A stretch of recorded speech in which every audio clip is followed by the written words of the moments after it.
5,000 RPM. Okay. Go ahead and hit stop. What? Or go ahead and ramp it down. 22,000, yeah.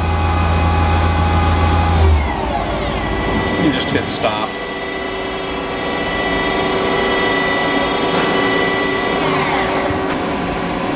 Oh yeah, nice and smooth. Good. Okay. X-axis in and out, yeah. Good. Turd index.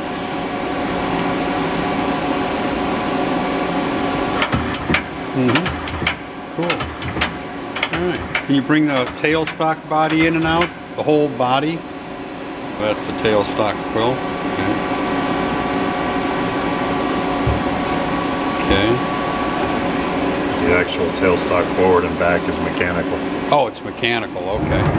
Basically, you gotta loosen these up, Oh, okay. slide forward, Move it forward, and you have the stroke of the quill. Gotcha. Alright, that's the 18T control.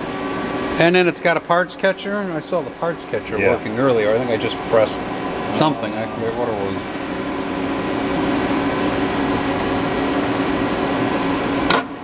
Yeah, there it goes. Alright. Yeah.